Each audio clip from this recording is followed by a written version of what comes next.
Yesterday, Year 7, we did some work on what's called one-step equations. Today we're going to step it up, so to speak, and do what are called two-step equations. We are still going to use the same process, but it's going to take us 2 steps to get to the solution. So we've got these 2 examples here.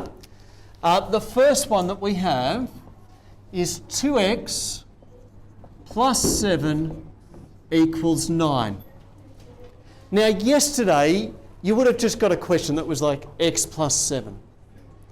Or you might have got a question that 2x equals. But today we've got both. So we have to work out first what to do.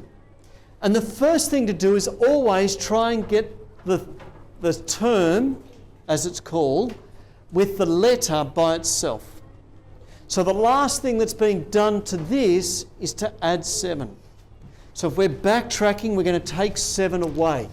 If we're going to keep it balanced, we take 7 away from both sides. When you do that, plus 7 minus 7 is 0.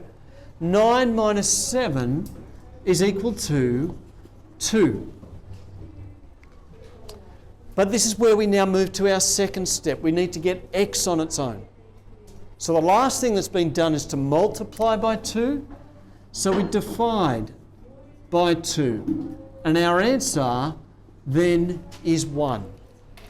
Notice I have 3 lines of working. If you have any less than that, you are cutting yourself off from marks. Question 2. The question is m divided by 3 plus 2 is equal to 5.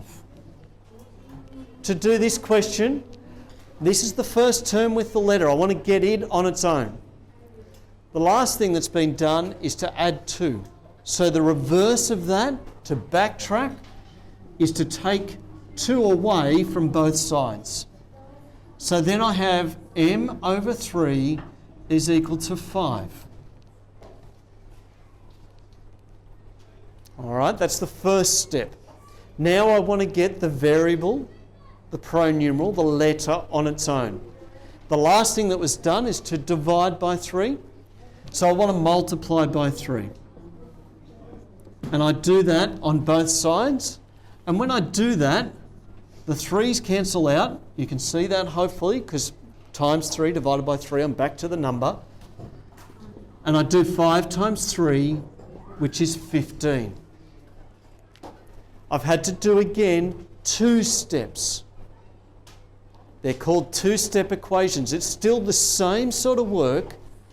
Yes, it looks a little bit more complicated, but we can do it if we follow the method carefully. And of course, to make sure we know the method, we need to practice, practice, practice.